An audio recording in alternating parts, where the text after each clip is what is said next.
Você descobriu do que sua filha inocente era realmente capaz? Na primeira vez que busquei minha enteada Violet na escola, cheguei 15 minutos adiantado. Mas o diretor Davidson já estava me esperando. Houve um incidente grave com Violet durante os testes estaduais hoje. Meu estômago revirou pensando que algo havia acontecido com ela. Violet desencadeou intencionalmente uma convulsão epiléptica na professora Baring. Ela usou um aplicativo de luz estroboscópica no rosto dela. Os paramédicos acabaram de liberar a senhorita Baring, mas ela está exigindo a expulsão. Meu cérebro entrou em curto-circuito. Isso não fazia sentido. Até eu sabia sobre a epilepsia fotossensível da senhorita Baring. Ela fazia disso sua personalidade inteira. Enquanto caminhávamos para a diretoria, a própria senhorita Baring nos interceptou no corredor, apoiada no braço do marido. Sua filha tentou me matar. 20 alunos viram ela piscar aquela luz. Estamos prestando queixa. O marido dela segurava papéis médicos como prova.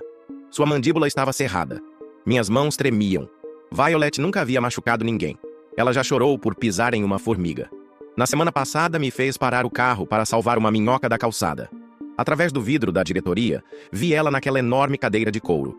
O cordão de necessidades especiais estava torcido, mas seu rosto tinha um olhar que me dizia que os professores estavam escondendo algo. Entramos, e Davidson começou a falar, mas a senhorita Baring o interrompeu explodindo. Esse monstro manipulador planejou isso. Ela é perturbada, violenta. Você me trancou numa caixa, disse Violet, alto e claro. Silêncio mortal. O quê? Eu me virei para a senhorita Baring. O rosto dela ficou branco. O canto da calma, começou a senhorita Baring. Não é um canto, interrompeu Violet, subindo na cadeira. É uma caixa de geladeira, uma caixa de papelão onde vem geladeira. Ela me faz rastejar para dentro em todos os testes. Depois, ela fecha com fita adesiva, não só a tampa, mas ao redor de toda a caixa para eu não conseguir sair. Depois, arrasta a caixa para o armário de suprimentos e tranca a porta. O aperto do marido da senhorita Baring no braço dela afrouxou. Do que ela está falando? Não consigo respirar pelo pequeno buraco de ar que ela deixa na caixa, continuou Violet. Eu grito e grito, mas ela diz à turma que estou tendo um ataque de birra e para ignorarem. Às vezes faço xixi porque ela não me deixa sair para ir ao banheiro. Aí tenho que ficar sentada nisso. A voz da senhorita Baring encolheu. Isso não é verdade. Eu chamo a Sarah da minha turma, disse Violet. Ela está na aula depois da escola. Pergunte a ela. Davidson parecia não querer. Foi quando me inclinei para a frente. Sou advogado. Chame a garota ou vamos ficar aqui preenchendo papéis até meia-noite. 5 minutos depois, Sarah entrou. Viu o Sr. Baring e se encostou na parede, aterrorizada. Pode nos contar sobre as caixas? Perguntei gentilmente. Sarah olhou para a senhorita Baring com medo, depois para mim. Tem uma caixa de geladeira para Violet, uma de lava-louças para Joseph. Chris também tinha uma. Você pode ir, disse Davidson logo depois. Sarah apenas fugiu. O marido da senhorita Baring se afastou dela. Você prendeu crianças em caixas. Joseph ficou na caixa dele por 23 minutos esta manhã, disse Violet, elevando a voz. Das 9h15 às 9h38. Eu vi o relógio a cada segundo. Ele tem uma coisa chamada claustrofobia. Lugares pequenos o assustam. Ele disse isso na aula. Mas você pegou a caixa menor de lava-louças. Dobrou as pernas dele contra o peito para caber na caixa. Meu Deus, murmurou o marido dela. Ele gritava, não consigo respirar, várias vezes. Depois, vomitou. Não tinha para onde ir naquele espaço minúsculo. Ele estava engasgando. Ele fez xixi. O cheiro vinha pelo meu buraco de ar. Outras crianças choravam ouvindo ele. Ele ficou completamente quieto depois de 15 minutos. O Sr. Baring recuou contra a parede. Modificações comportamentais foram aprovadas. Pensei que ele estava morrendo, disse Violet, quando Joseph ficou em silêncio. Foi quando fiz isso. Você nos disse um dia que flashes de câmera desencadeiam suas convulsões. Então corri até você e usei o aplicativo no meu celular no seu rosto várias vezes. Fiz isso até você não poder mais machucar o Joseph. Onde está o Joseph? Perguntei. No hospital, Violet encarou a senhorita Baring. O zelador me ouviu gritando que Joseph estava morto. Ele o cortou com um estilete. Os lábios dele estavam azuis. O nariz tinha vômito. A senhorita Baring deslizou pela parede. O marido dela recuou para a porta com o rosto contorcido de nojo. Você esteve torturando crianças? O Chris, no último ano, mudou de escola depois que você o manteve numa caixa por 3 horas, continuou Violet. Os pais dele achavam que ele estava mentindo. O Dexter também. A Lacey não fala mais.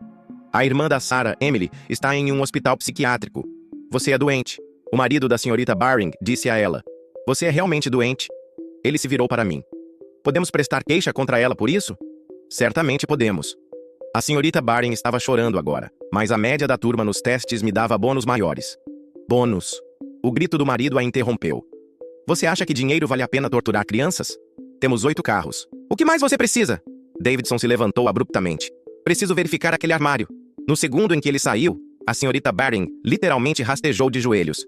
Joelhos. Por favor. Vou retirar as acusações. Vou me demitir. O marido dela pegou o casaco. Não volte para casa. Vou para a casa do meu amigo. A porta bateu. A senhorita Baring continuou a soluçar, mas eu nem respondi porque uma terrível percepção me invadiu. Violet. Eu me virei para ela. Você me disse que sua mãe sabe de tudo o que acontece na sua escola. Os olhos dela se arregalaram. Minha mãe sabe o que a senhorita Baring estava fazendo? Os olhos de Violet imediatamente começaram a lacrimejar, como se eu tivesse descoberto algo que não deveria. Ela assentiu bem devagar, com lágrimas rolando pelo rosto, e meu mundo inteiro se despedaçou ali mesmo naquele escritório. Puxei-a para meus braços enquanto a senhorita Baring continuava soluçando no chão como um animal quebrado, e Violet pressionou o rosto contra meu peito, tremendo tanto que eu podia sentir através da minha camisa. Você não fez nada errado.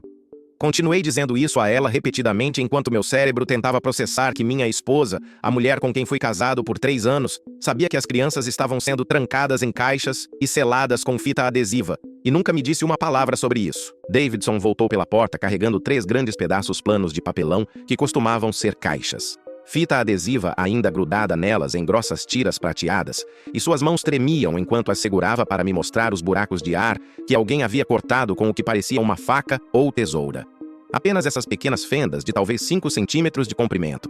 A caixa de geladeira tinha o nome de Violet, escrito com um marcador preto. A caixa de lava-louças dizia Joseph, e havia uma caixa de micro-ondas com o nome de Chris riscado e Dexter escrito acima.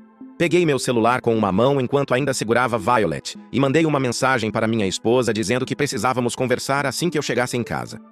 Algo sério aconteceu na escola, e ela respondeu imediatamente perguntando se a situação havia sido resolvida discretamente e se alguém estava fazendo alarde. Aquela resposta fez meu estômago revirar porque não perguntava se Violet estava bem ou o que aconteceu, apenas se estava quieto. Davidson me puxou de lado enquanto Violet se sentava novamente na cadeira, e ele me disse que o escritório do distrito havia aprovado algo chamado Intervenções Comportamentais Alternativas para Alunos com Necessidades Especiais. Mas ninguém nunca verificou o que isso realmente significava na sala de aula. E agora, ele tinha que convocar uma reunião emergencial do conselho para aquela noite porque isso ia explodir. A senhorita Baring havia rastejado para o canto e apenas ficava lá, balançando para frente e para trás, e Davidson disse a ela que precisava sair do prédio imediatamente e não voltar até segunda ordem. Peguei Violet e a carreguei até meu carro, embora ela tenha 9 anos e geralmente diga que é grande demais para isso, mas ela envolveu os braços ao redor do meu pescoço e não soltou até eu a colocar no banco traseiro. Durante o trajeto para casa, ela começou a falar bem baixo sobre como sua mãe disse a ela que as caixas eram espaços silenciosos especiais que ajudavam as crianças a pensar melhor e se concentrar no trabalho, e que outros pais não entenderiam porque não conheciam métodos de ensino especiais. Ela disse que sua mãe pediu para não mencionar isso para mim porque eu poderia ficar confuso, já que não era professor e não entendia de educação. Minhas mãos agarraram o volante com tanta força que meus nós dos dedos ficaram brancos, porque agora eu entendia por que Violet nunca me contou, mesmo que tivéssemos nos tornado muito próximos no último ano desde que me casei com sua mãe. Quando chegamos em casa, minha esposa já estava no modo defensivo, de pé na cozinha com os braços cruzados, dizendo que Violet devia ter entendido mal suas conversas, que achava que era apenas um canto de tempo limite como em muitas salas de aula, nada sério ou prejudicial. Mas peguei meu celular e mostrei a ela as fotos que Davidson me enviou daquelas caixas achatadas com a fita adesiva e os minúsculos buracos de ar, e o rosto dela ficou completamente pálido. Ela se sentou pesadamente na cadeira da cozinha e admitiu que sabia que usavam caixas às vezes, mas achava que eram maiores e que as crianças podiam sair se realmente precisassem, não que eram seladas com fita adesiva e trancadas em armários. Eu disse a ela que precisava de espaço para pensar sobre tudo isso e peguei meu travesseiro e alguns cobertores para dormir no quarto de hóspedes. E quando Violet bateu na porta 1 hora depois perguntando se podia dormir lá comigo porque estava com medo, fiz uma caminha para ela no chão com travesseiros extras e ela adormeceu segurando minha mão pendurada ao lado da cama. Na manhã seguinte, às 6h30, meu telefone tocou. E eram os pais de Joseph, que de alguma forma conseguiram meu número, provavelmente no diretório da escola. E a voz do pai dele tremia de raiva enquanto me contava que passaram a noite toda no hospital. E Joseph teve um ataque de pânico tão grave ao acordar que precisaram sedá-lo. Eles sabiam que eu era advogado por causa dos eventos escolares e queriam prestar queixa contra todos os envolvidos, incluindo qualquer pai que soubesse o que estava acontecendo e não denunciasse. O que fez meu peito apertar, porque isso poderia incluir minha própria esposa. A mãe dele pegou o telefone chorando e disse que Joseph contou tudo sobre as caixas. Há algo profundamente perturbador em como as histórias de todos começam a desmoronar assim que Violet fala. A senhorita Baring passa de exigir expulsão a literalmente rastejar de joelhos implorando.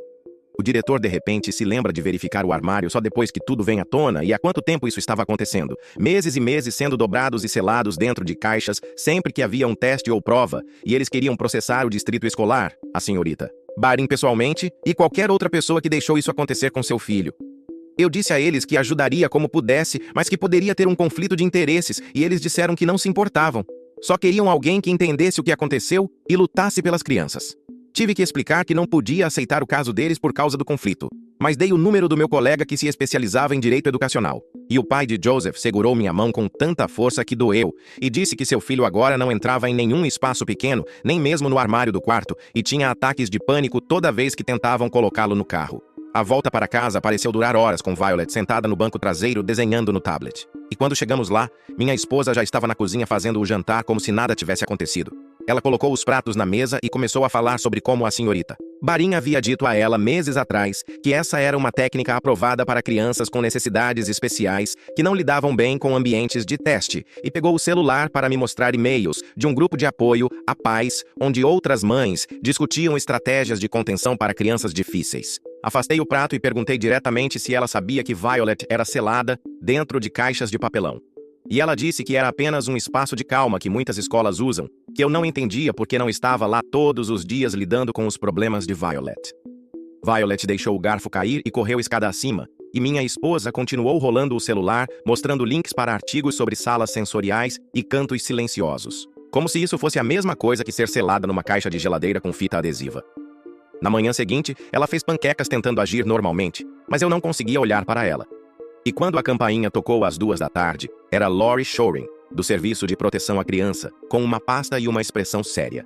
Ela precisava entrevistar Violet em particular, como parte da investigação obrigatória, e minha esposa começou a andar de um lado para o outro, do lado de fora da porta da sala, enquanto eu me sentava na mesa da cozinha, ouvindo as vozes abafadas através da parede. Após 40 minutos, Lori saiu e nos disse que estava abrindo um caso formal, e que Violet não podia ficar sozinha com a mãe até a conclusão da investigação, o que fez minha esposa começar a soluçar e gritar que eu estava destruindo nossa família por nada. Lori me entregou a papelada e disse que alguém entraria em contato em até 72 horas, e minha esposa jogou um copo contra a parede depois que ela saiu.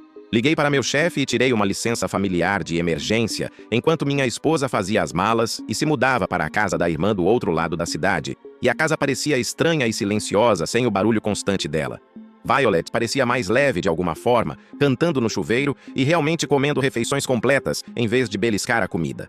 E ela começou a me contar coisas sobre a escola que nunca havia mencionado antes. 3 dias depois, a detetive Jackie Kingston ligou e disse que precisavam da declaração formal de Violet no Centro de Advocacia Infantil, e mencionou que mais 4 famílias haviam se apresentado, com histórias semelhantes sobre seus filhos sendo colocados em caixas.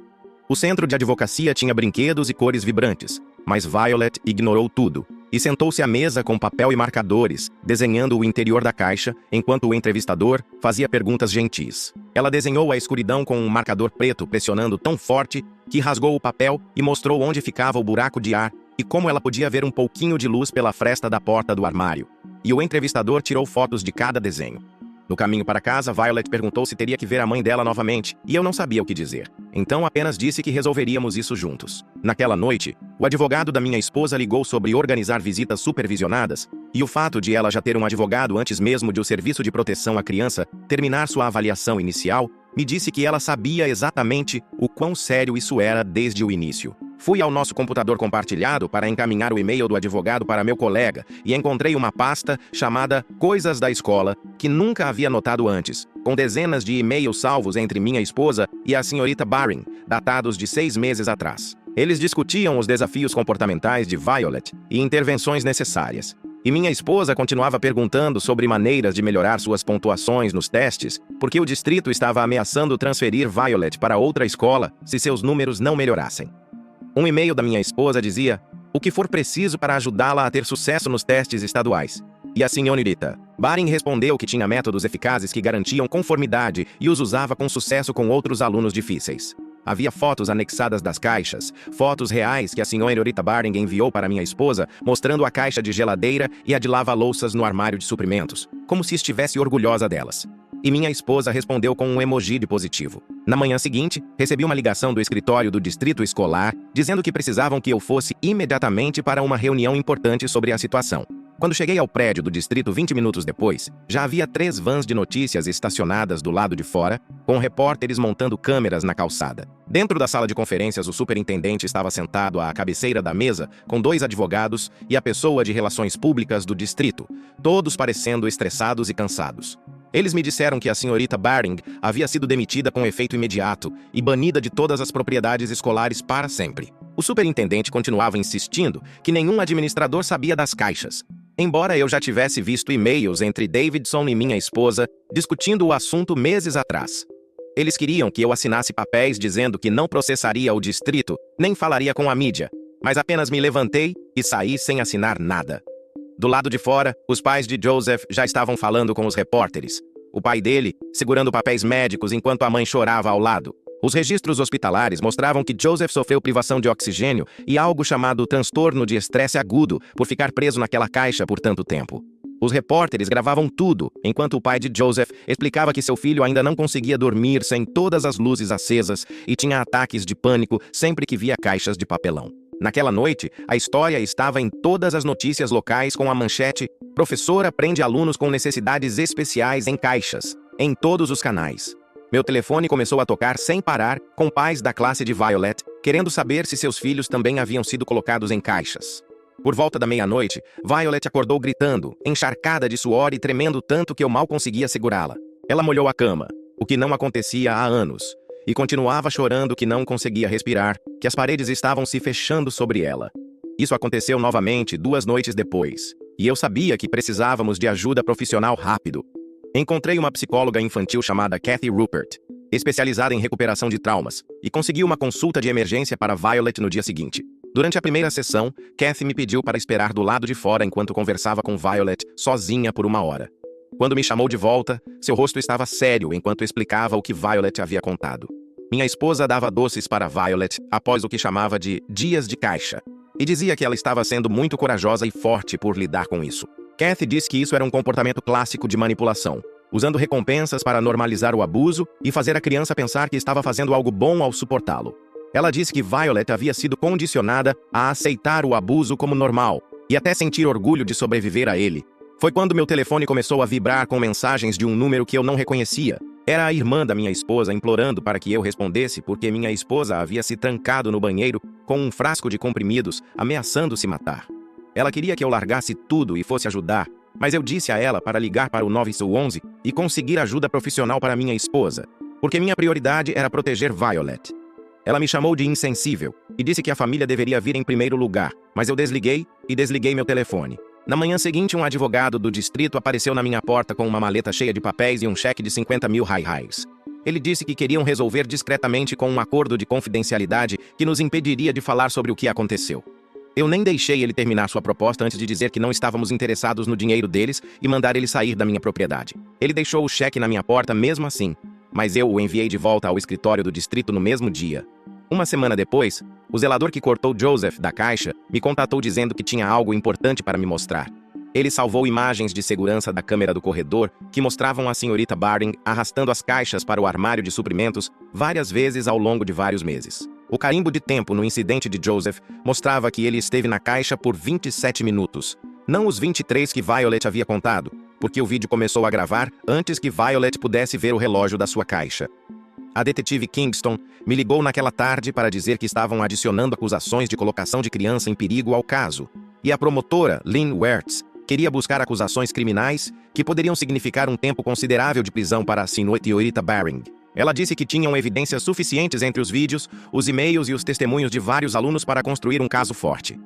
2 noites depois, por volta das 23 horas, ouvi batidas altas na porta da frente e alguém gritando meu nome repetidamente. Pelo olho mágico, vi minha esposa cambaleando bêbada, com rímel escorrendo pelo rosto, gritando que eu roubei sua filha e arruinei sua vida. Disse a Violet para ir se esconder no quarto e trancar a porta enquanto eu ligava para o 911. A polícia chegou em 10 minutos e a prendeu por violar a ordem de proteção, tendo que praticamente carregá-la até o carro patrulha porque ela estava tão bêbada que não conseguia andar direito. Ela passou a noite na cadeia e sua foto de prisão apareceu online na manhã seguinte, mostrando seu cabelo desgrenhado e maquiagem borrada. Porque a esposa já tem um advogado pronto antes mesmo de o Serviço de Proteção à Criança terminar de investigar as coisas. O timing parece estranho para mim. A maioria das pessoas não tem advogados na descagem rápida, a menos que saibam que algo ruim está a caminho. Ao meio-dia, a empresa de marketing dela a demitiu, enviando um e-mail dizendo que não poderiam ter alguém enfrentando acusações criminais representando a empresa. A irmã dela a buscou na cadeia na manhã seguinte, enquanto eu fazia o café da manhã para Violet, que continuava empurrando os ovos pelo prato sem comer. Naquela noite, no jantar, Violet finalmente olhou para cima do seu macarrão com queijo e perguntou se sua mãe era uma pessoa má. Coloquei o garfo na mesa e pensei em como responder enquanto ela me observava com aqueles olhos grandes. Disse a ela que pessoas boas, às vezes, fazem escolhas muito ruins quando estão com medo ou confusas, que ser uma pessoa boa não significa nunca cometer erros, mas tentar corrigi-los quando os comete. Ela assentiu lentamente e voltou a comer. Mas eu podia ver que ela estava pensando nisso, processando tudo o que havia acontecido. 3 semanas depois, sentamos em um tribunal lotado para a primeira audiência, com a senhorita Baring na mesa dos réus em um terno cinza, nada parecida com a professora confiante que aterrorizava aquelas crianças. O promotor se levantou e leu as acusações em voz alta, enquanto os pais na galeria começaram a chorar, alguns se abraçando ao ouvir as alegações oficiais sobre o que seus filhos passaram. A senhorita Baring se declarou não culpada de todas as 23 acusações de abuso e perigo infantil, enquanto seu advogado argumentava por uma dispensa com base na falta de evidências físicas, já que as caixas haviam sido jogadas fora. O juiz negou o pedido e marcou a data do julgamento para 6 meses depois, ordenando que a senhorita Baring entregasse sua licença de professora imediatamente e não tivesse contato com nenhum menor, incluindo seus próprios sobrinhos. Naquela noite, meu telefone tocou e eram os pais da minha esposa ligando da Flórida. A mãe dela soluçava tanto que o pai teve que pegar o telefone e explicar que haviam acabado de ver tudo nas notícias. Eles não podiam acreditar que sua filha sabia disso e ofereceram voar imediatamente para ajudar com Violet, dizendo que já haviam reservado passagens para a manhã seguinte. Eu disse a eles que apreciaríamos o apoio, e eles chegaram no dia seguinte com malas e mantimentos, a mãe dela imediatamente envolvendo Violet em um abraço que durou 5 minutos. 2 dias depois, dirigimos até o escritório do Serviço de Proteção à Criança para a visita supervisionada, onde minha esposa veria Violet pela primeira vez desde a prisão. A assistente social nos levou a uma sala simples, com câmeras nos cantos, onde minha esposa já estava esperando em uma mesa de plástico, com as mãos trêmulas quando Violet entrou. Ela começou a chorar imediatamente e disse a Violet que sentia muito, que havia cometido erros terríveis e entendia se Violet a odiasse. Violet não disse nada, apenas sentou-se e tirou seu livro de colorir e giz de cera, passando a hora inteira preenchendo a imagem de uma borboleta enquanto sua mãe chorava e a assistente social tomava notas.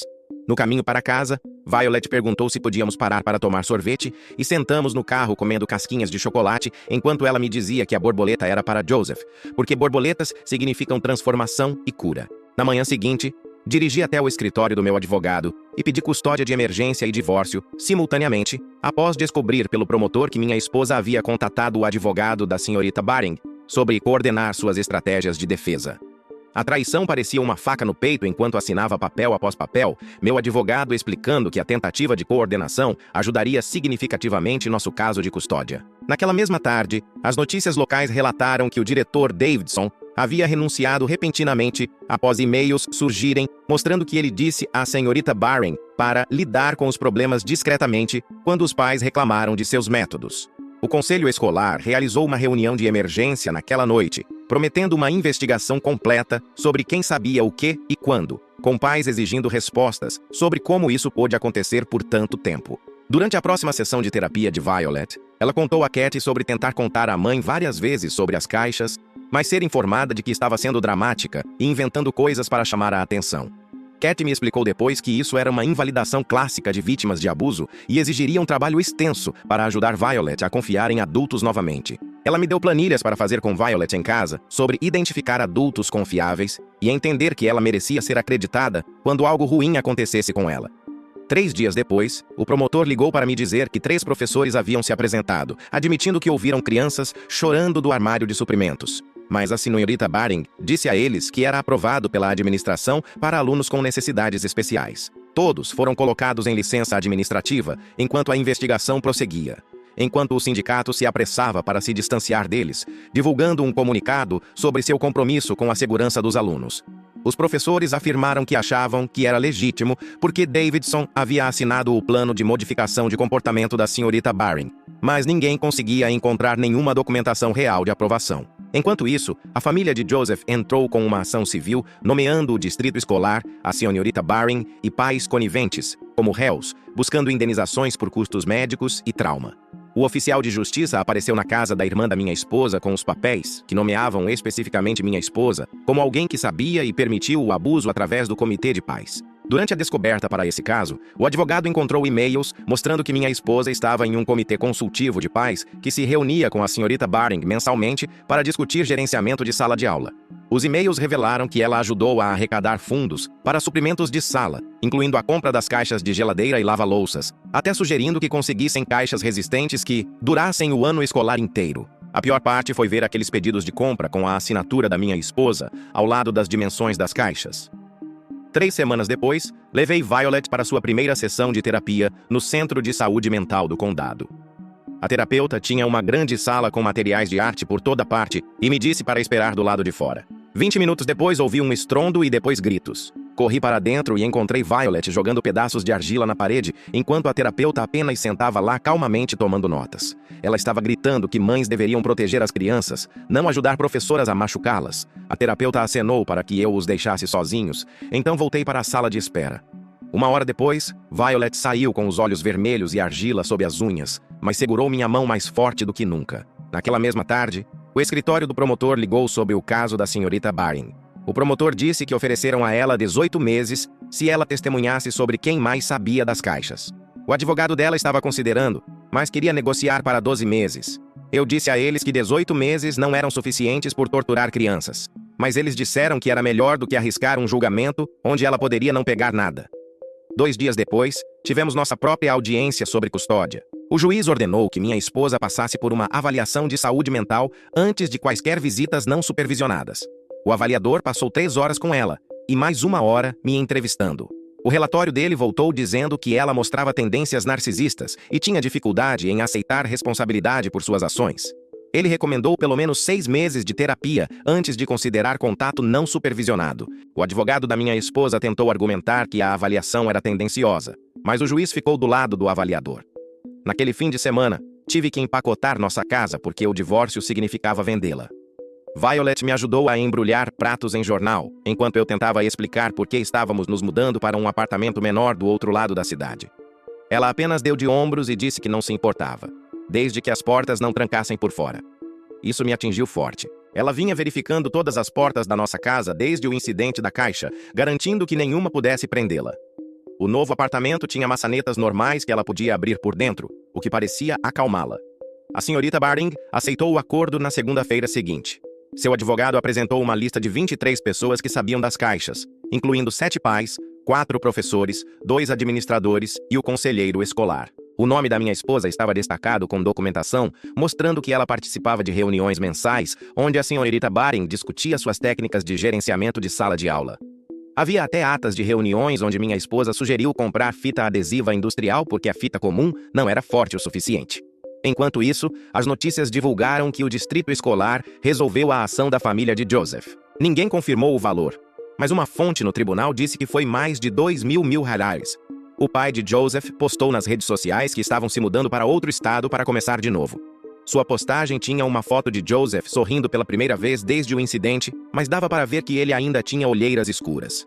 Os casos criminais começaram a andar mais rápido depois disso. O advogado da minha esposa negociou um acordo onde ela se declarou culpada de colocar uma criança em perigo em troca de evitar o julgamento. Ela pegou 2 anos de liberdade condicional e aulas obrigatórias de parentalidade, além de visitas supervisionadas apenas por pelo menos 1 ano.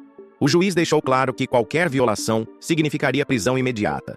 Ela teve que ficar lá enquanto o juiz lia as acusações, incluindo contribuir conscientemente para a tortura psicológica de menores. Seu rosto permaneceu inexpressivo o tempo todo, como se ela ainda não achasse que tinha feito algo errado. A sentença da senhorita Baring aconteceu 1 mês depois. Ela tentou dizer ao juiz que estava apenas tentando ajudar crianças com necessidades especiais a terem sucesso academicamente. A juíza, uma mulher mais velha chamada Jo Softglen, A interrompeu e chamou suas ações de tortura inadmissível, disfarçada de educação. Ela disse que nenhuma pontuação em teste valia destruir a saúde mental das crianças. A senhorita Baring começou a chorar, mas a juíza não se comoveu. Então chegou a vez de Violet testemunhar. Eles configuraram um link de vídeo para que ela não precisasse estar na mesma sala que a senhorita Baring. Violet sentou-se em um pequeno escritório no tribunal com apenas eu e um defensor de vítimas, enquanto sua imagem aparecia na tela do tribunal. Algo parece estranho sobre o acordo da senhorita Baring listar exatamente 23 pessoas que sabiam das caixas. É um número tão específico que me faz pensar se há documentação que ainda não ouvimos falar. Ela descreveu estar presa na caixa, como era escuro, como ela não conseguia respirar direito pelo pequeno buraco de ar. Ela falou sobre molhar-se porque a senhorita Baring não a deixava sair para ir ao banheiro. Vários jurados estavam enxugando os olhos quando ela descreveu ouvir Joseph gritando e pensando que ele estava morrendo. O promotor perguntou como isso a afetava agora, e ela disse que ainda tinha pesadelos sobre estar presa. A senhorita Baring pegou 2 anos na prisão estadual mais proibição vitalícia de trabalhar com crianças. Sua licença de professora foi permanentemente revogada em todos os 50 estados. O juiz também ordenou que ela pagasse restituição a todas as famílias afetadas, embora soubéssemos que ela provavelmente declararia falência para evitar isso. Após a sentença, outros pais começaram a se apresentar sobre coisas semelhantes em diferentes escolas. As notícias chegaram 3 semanas depois, quando o jornal local publicou uma matéria de capa sobre o superintendente do distrito esvaziando seu escritório às 2 da manhã. Imagens de segurança mostraram ele carregando caixas em seu caminhão, enquanto os 2 membros do conselho que aprovaram o programa de modificação de comportamento da senhorita Baring faziam o mesmo em seus escritórios do outro lado da cidade. O relatório de investigação independente saiu naquela segunda-feira, e era ruim, realmente ruim, mostrando que eles sabiam das caixas há 2 anos e encobriram para proteger os bônus de pontuação nos testes. Todos renunciaram antes do almoço, mas o promotor disse que não havia evidências suficientes para acusações criminais, já que não machucaram diretamente nenhuma criança. Meu advogado cuidou dos papéis do divórcio enquanto tudo isso acontecia, e minha ex não lutou por nada. Nem pela custódia, nem pela casa, nem mesmo pelo suporte infantil, embora tivesse perdido o emprego de professora. O juiz me deu a custódia total com ela, tendo visitas supervisionadas toda terça e quinta à tarde no Centro de Serviços Familiares. Ela tinha que pagar 800 por mês em suporte, o que parecia loucura já que estava desempregada. Mas o juiz disse que, com seu acordo de ensino, ela poderia encontrar trabalho. Violet começou a ver Kathy 2 vezes por semana no início, e os pesadelos eram terríveis. Ela acordava gritando sobre estar presa, e eu a encontrava escondida atrás da cômoda tentando se esconder. Tivemos que tirar todas as portas dos armários porque ela entrava em pânico se as visse fechadas. A luz noturna ficava acesa 24 horas por dia, e ela dormia com 6 bichos de pelúcia arrumados ao redor dela como guardas. Após 3 meses, ela fez amizade com outra criança da classe, que também esteve nas caixas, e eles coloriam juntos durante o almoço na nova escola. Minha ex terminou suas aulas de parentalidade após 4 meses, e o tribunal disse que ela poderia ter visitas à tarde não supervisionadas. Violet voltou da primeira e foi direto para o quarto sem jantar. Na segunda visita, ela voltou com as unhas roídas até o toco. Na terceira vez, ela perguntou se realmente tinha que ir, e quando eu disse que o tribunal ordenou, ela apenas assentiu e entrou no carro da minha ex. 6 meses após tudo começar, fomos a uma reunião de grupo de apoio no porão de uma igreja no centro. 12 famílias sentaram-se naquele círculo, e um pai falou sobre encontrar seu filho dormindo na banheira porque era o único lugar onde ele se sentia seguro. Outra mãe disse que sua filha não falava uma única palavra desde as caixas. Um avô chorou falando sobre seu neto que tentou se machucar porque achava que merecia ser trancado. O distrito anunciou novas políticas no próximo mês, com câmeras em todas as salas de aula e verificações mensais de bem-estar. Mas ninguém acreditava que realmente cumpririam. Os pais lotaram a reunião exigindo mudanças reais, não apenas promessas no papel. Foi quando Violet se levantou no microfone, embora estivesse tremendo tanto que eu podia ouvir em sua voz. Ela disse a eles que as crianças precisavam de adultos que as ouvissem quando dissessem que algo estava errado. Não apenas pontuações em testes e prêmios na parede. A sala ficou em silêncio mortal quando ela se sentou. Uma semana depois, a carta da minha ex chegou. 4 páginas dela assumindo a responsabilidade por escolher sua carreira acima da segurança de Violet. Ela escreveu sobre estar em terapia intensiva, tentando entender por que ignorou os sinais de alerta. Ela disse que sabia que um pedido de desculpas não era suficiente, mas precisava que Violet soubesse que estava tentando mudar. Deixei Violet ler, e ela dobrou a carta e a colocou na gaveta da escrivaninha sem dizer nada. As notícias sobre a senhorita Baring vieram de outro pai cujo primo trabalhava na prisão feminina no interior. Alguma presa descobriu o que ela fez com as crianças e a atacou na fila do almoço com uma escova de dentes afiada. A senhorita Baring passou 3 semanas na ala médica com um pulmão perfurado e costelas quebradas. Os guardas a colocaram em custódia protetiva depois disso, mas todos sabiam que era apenas uma questão de tempo até alguém mais a alcançar.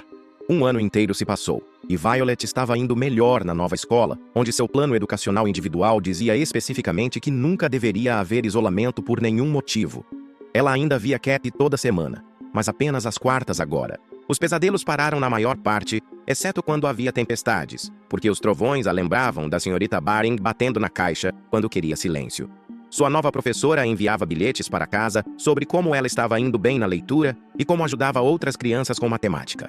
Até conseguimos um cachorrinho chamado Buddy, que dormia na cama dela e a seguia por toda a casa. As outras famílias do grupo de apoio começaram uma organização sem fins lucrativos para pressionar por leis estaduais contra punições de isolamento. Algum repórter do jornal da cidade queria fazer uma grande matéria sobre tudo, mas a maioria dos pais disse não, porque só queriam que seus filhos se curassem sem mais atenção. Cerca de 3 meses depois disso, minha ex-esposa entrou com papéis pedindo visitas noturnas com Violet, o que significava que tínhamos que voltar ao tribunal e encontrar o guardião ad litem, que havia sido designado para nosso caso. O guardião passou 2 horas sozinho com Violet, em uma pequena sala com brinquedos e livros, enquanto eu esperava do lado de fora, andando pelo corredor e verificando meu telefone a cada 30 segundos. Quando saíram, Violet veio direto para mim e segurou minha mão enquanto o guardião escrevia anotações em sua prancheta. Na semana seguinte, na audiência, o juiz leu o relatório do guardião em voz alta e disse que Violet foi muito clara ao dizer que ainda não estava pronta para pernoites. Então, o tribunal manteria o cronograma atual de visitas diurnas supervisionadas por mais 6 meses. O advogado da minha ex-esposa argumentou um pouco, mas o juiz manteve a decisão e marcou nossa próxima revisão para janeiro. Eu estava empurrando meu carrinho na seção de produtos do supermercado cerca de 1 semana depois, quando alguém chamou meu nome, e me virei para ver o ex-marido da senhorita Baring lá com uma mulher e um bebê no carrinho. Ele veio até mim e pediu desculpas por não ter visto o que sua ex-esposa estava fazendo com aquelas crianças. Disse que ainda tinha pesadelos sobre descobrir o que ela fez naquela sala de aula. Sua nova esposa esfregava suas costas enquanto ele falava, e o bebê brincava com um brinquedo preso à alça do carrinho. Ele me disse que havia se casado novamente no último ano, e eles acabaram de ter seu primeiro filho juntos, e ele estava garantindo estar envolvido em tudo relacionado à escola de agora em diante. Conversamos por talvez 5 minutos antes de seguirmos nossos caminhos, mas eu podia dizer que ele ainda carregava a culpa por tudo isso. O tempo continuou avançando. E antes que eu percebesse, 2 anos inteiros haviam se passado desde aquele dia em que busquei Violet na escola e descobri sobre as caixas. O distrito escolar realizou uma grande assembleia onde entregaram prêmios por diferentes redações que as crianças escreveram, e Violet ganhou o primeiro lugar por seu texto sobre falar quando algo está errado. Ela ficou no pódio na frente de centenas de pessoas e dedicou seu prêmio a Joseph e a todas as outras crianças que foram machucadas, mas estavam com muito medo de dizer qualquer coisa. Joseph estava lá na primeira fila com seus pais e se levantou para aplaudir quando ela disse seu nome. E eu vi a mãe dele enxugando lágrimas do rosto. Após a cerimônia, os pais continuavam vindo agradecer a Violet por ser corajosa o suficiente para falar. E ela lidou com tudo com mais graça do que a maioria dos adultos teria. Minha ex-esposa e eu havíamos descoberto uma maneira de compartilhar a parentalidade até então, embora nunca mais confiássemos um no outro da mesma maneira. Ela pegava Violet a cada 2 semanas agora, e elas estavam lentamente construindo algo diferente do que tinham antes. Não era a mesma coisa de mãe e filha, mas talvez algo que pudesse funcionar para elas. Violet voltava desses fins de semana cansada, mas não mais chateada. E ela me contava pequenas coisas sobre o que faziam juntas, como ir ao cinema ou experimentar novos restaurantes. O distrito escolar continuou lidando com as consequências, pois mais famílias se apresentaram sobre coisas que aconteceram em anos anteriores com outros professores que usaram métodos semelhantes. Mais 3 ações judiciais foram abertas, e o Departamento Estadual de Educação lançou uma enorme investigação sobre como a pressão por testes estava fazendo os professores fazerem coisas loucas para aumentar suas pontuações. As notícias locais continuavam pedindo entrevistas, mas a maioria de nós só queria seguir em frente e deixar nossos filhos se curarem sem câmeras em seus rostos. Uma tarde, enquanto Violet fazia lição de casa na mesa da cozinha, ela olhou para cima e perguntou se poderia mudar legalmente seu sobrenome para o meu quando fizesse 14 anos. Eu disse a ela que definitivamente poderíamos conversar sobre isso quando chegasse a hora, e que me sentia realmente honrado por ela sequer considerar isso. Ela sorriu e voltou aos seus problemas de matemática. mas eu tive que ir ao banheiro e jogar água fria no rosto porque estava ficando emocionado com isso. Algumas semanas depois, recebi uma ligação de um pai que eu não conhecia, cujo filho estava mostrando sinais de trauma por coisas que aconteceram com um professor diferente em uma escola diferente. Dei a eles o número do meu colega advogado e contei sobre o grupo de apoio que ainda se reunia todo mês no centro comunitário. Eles me agradeceram repetidamente e eu podia ouvir o mesmo medo em sua voz que senti 2 anos atrás, quando tudo começou. Esta noite, Violet está na casa da mãe para o fim de semana, e ela acabou de me mandar uma mensagem de boa noite com um pequeno emoji de coração, como sempre faz agora. Ainda não estamos completamente bem, e talvez nunca sejamos os mesmos de antes. Tudo isso aconteceu, mas estamos sobrevivendo e seguindo em frente.